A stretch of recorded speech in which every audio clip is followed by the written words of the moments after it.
ہماری منزل دنیا نہیں ہے. ایک بات تو یہ آپ نوٹ کر لیں، ہماری منزل آخرت میں ہے، یعنی ہمارا رہنے کی جگہ جو ہے وہ آخرت ہے. اللہ تعالیٰ نے قرآن میں فرمایا ان الدار الآخرۃ لہی الحیوان، اصل زندگی آخرت کی ہے.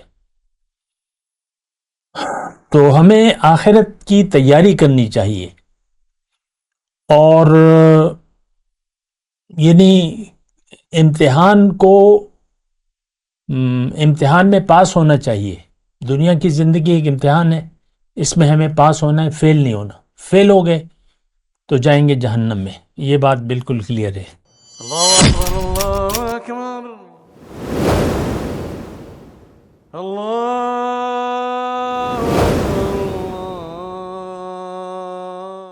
اعوذ باللہ من الشیطان الرجیم، بسم اللہ الرحمن الرحیم. اللہم صلی علی سیدنا محمد معدن الجود والکرم وآلہ وسلم.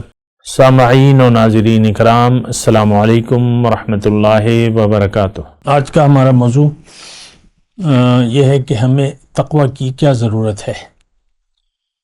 دیکھیں، آج کل جو مسلمان برائے نام مسلمان ہے، یہ تو اپنے زبان حال سے کہہ رہا ہے کہ ہمیں تقوی کی کوئی ضرورت نہیں ہے، لیکن پہلے یہ ہم دیکھیں گے تقوی کیا ہے اور اس کی کیا ضرورت ہے. دیکھیں، تقوی جو ہے زندگی احتیاط سے گزارنے کا نام ہے.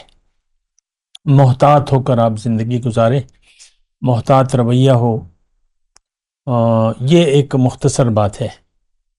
اب بات یہ ہے کہ محتاط کیوں رہیں اور تقوی کی کیا ضرورت ہے، یہ بھی بڑے اہم سوالات ہیں. تو دیکھیں، ہماری انسان کی منزل دنیا نہیں ہے.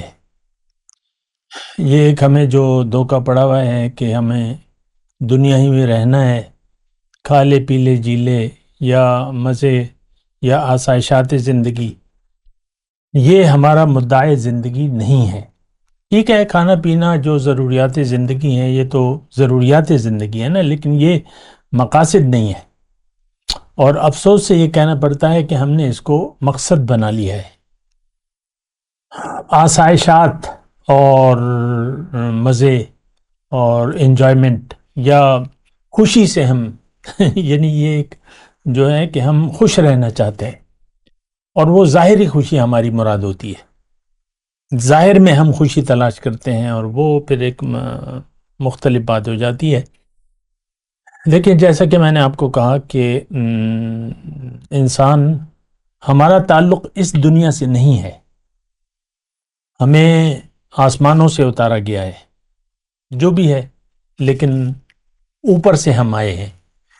اور زندگی چند روزہ زندگی ہے، چند دن کی زندگی ہے، بچپن سے لے کر بڑھاپا، اور پھر اس کے بعد موت، مطلب ختم، مہلت ختم ہو جاتی ہے. زندگی دراصل ایک امتحان ہے. اللہ تعالیٰ نے ہمیں دنیا کے امتحان میں اس لیے ڈالا ہے کہ ہمیں وہ ایک بہت اعلیٰ مقام دینا چاہتا ہے، دنیا میں بھی اور آخرت میں بھی. یہ بھی بات نوٹ کر لیں، کیونکہ اللہ تعالیٰ نے وعدہ فرمایا کہ جو لوگ نیکوکار ہیں ان کے لیے اس دنیا میں بھی بھلائی ہے. للذین احسنوا فی ہذہ الدنیا حسنہ.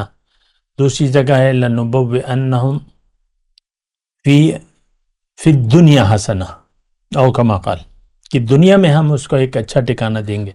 دنیا میں ٹھکانہ کیا ہے؟ ایک مطمئن زندگی، ایک پرسکون زندگی جس میں کوئی خوف اور غم نہ ہو، پریشانی نہ ہو، اور تمام معاملات اللہ تعالیٰ کی مرضی سے طے ہوں زندگی کے. تو یہ ایک اچھی زندگی کی علامات ہیں. تو بہرحال ہماری منزل دنیا نہیں ہے. یہ بات یعنی میں کہتا تو ہوں، لیکن لوگ یہ یقین کرنے کے لیے تیار نہیں ہیں، کیونکہ وہ دنیا کا دھوکہ اتنا، وہ رنگ ایسا پکا چڑھ گیا ہے نا کہ ہم یعنی اس کو پھر وہ یعنی کوشش تو ہم کرتے نہیں ہیں. تو وہ پھر عام اس کے لیے خاص جد و جہد اور خاص طریقہ کار چاہیے، ایک خاص منزل کا تعین چاہیے، اور ایک خاص ارادہ چاہیے، اور جد و جہد. جاہدوا فی اللہ حق جہاد، اللہ تعالیٰ نے فرمایا کہ میرے بارے میں اتنی محنت کرو جیسا کہ حق ہے. تو وہ جہاد فی سبیل اللہ، کوشش اگر ہم نہیں کریں گے تو وہ دنیا کا رنگ ہم سے نہیں ہٹ پائے گا. اور ادھر صورتحال یہ ہے کہ ہر شخص خیال دنیا میں زندگی گزار رہا ہے. اس کے لیے وہ دنیا کی زندگی کے علاوہ، یعنی آسائشات دنیا کے علاوہ یا اس کے علاوہ ہمارا اور کوئی خیال نہیں ہے. لہٰذا ہر شخص دنیا کے خیال میں زندگی گزار رہا ہے اور یہ اپنے حال میں مست ہے. اور دوسری بات یہ ہے کہ خیال دنیا میں ہم زندگی گزار رہے ہیں. دیکھیے، ہم تقوی کی بات کر رہے تھے. میں نے آپ کو کہا کہ ہم آسمان سے نیچے آئے ہیں اور پھر واپس جائیں گے، جیسا کہ قرآن میں ہے کہ انا للہ و انا الیہ راجعون. ہم اللہ کے ہیں، وہاں سے آئے ہیں اور واپس جانا ہے اللہ کے پاس. لیکن یہ ایک بہت بھاری ذمہ داری ہے. یہ ایسا ہی ہے کہ یعنی مثال کے طور پہ ایک ملک میں فساد ہے، جنگ ہو رہی ہے، لوگ لڑ رہے ہیں اور یعنی بغاوت ہے مثال کے طور پہ. تو ایک فوجی کمانڈر کو ذمہ داری دی جاتی ہے کہ تم یہ فساد ختم کراؤ. وہ اگر یعنی اپنی جگہ جا کے اگر اپنی ذمہ داری نہیں سمجھے گا تو فساد تو رہے گا، فساد تو بڑھتا رہے گا. تو کمانڈر کی ذمہ داری یہ ہے، جو بھی جس کو بھی ذمہ داری کہ وہ فساد ختم کرے، امن لے آئے. تو دنیا میں اللہ تعالیٰ امن دیکھنا چاہتا ہے اور فساد نہیں چاہتا. واللہ لا یحب الفساد. تو فساد نہ ہو، امن سے ہو، یہ اللہ تعالیٰ کا مدعا ہے. یعنی مشیت یہ ہے کہ تم امن سے رہو، فساد نہ کرو، فساد کو ختم کرو. اور اللہ تعالیٰ نے فرمایا کہ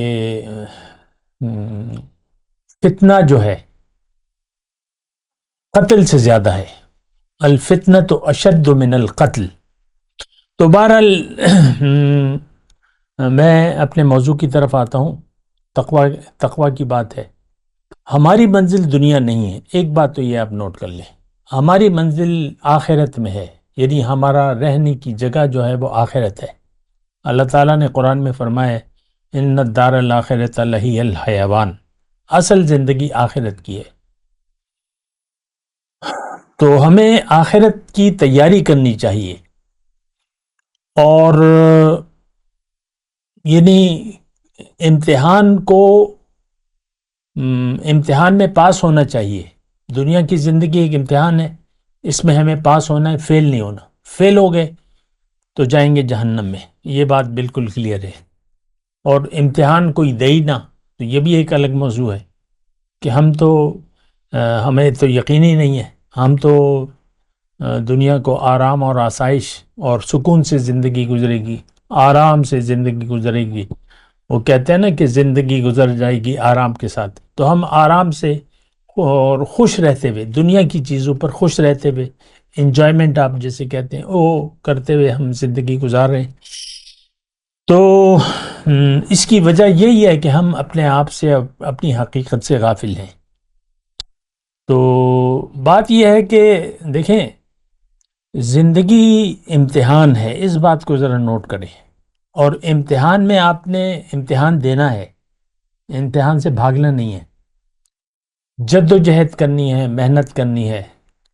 جیسا کہ میں نے آپ کو بتایا کہ اللہ کے راستے میں محنت کرو جتنا کہ حق ہے. اللہ تعالیٰ نے فرمایا اتقوا اللہ حق تقاتہ. اللہ کا تقوی اختیار کرو جیسا کہ اس کا حق ہے. تو مطلب یہ بات ایک بڑی عجیب سی ہے کہ جو ہمیں کہا جا رہا ہے وہ تو ہم کرنے کے لیے تیار نہیں ہیں، اور جس کام سے ہمیں اللہ تعالیٰ روک رہا ہے وہ ہماری اس طرف توجہ ہے، یعنی دنیا اور مسائل دنیا میں ہمارا ذہن الجھا ہوا ہے. اصل میں ہمارا کل جو ہے وہ تو آخرت ہے. موت کے بعد ہمارا کل شروع ہوگا. آج ساری زندگی جو ہے وہ آج ہے. ہم نے اس آج کو کل سمجھ لیا، یعنی آج کے کل کو ہم نے مستقبل قرار دے دیا ہے. اور ہم سب اچھے مستقبل کی تلاش میں، لوگ لاکھوں کی تعداد میں باہر جا رہے ہیں، ادھر کر رہے ہیں، ادھر دوڑ ادھر دوڑ، اور خیال دنیا میں ہم زندگی گزار رہے ہیں. یہ ایک بہت خطرناک ذہنیت ہے. وآخر دعوانا ان الحمد للہ رب العالمین. مولاي صل وسلم دائما ابدا على حبيبك خير الخلق كلهم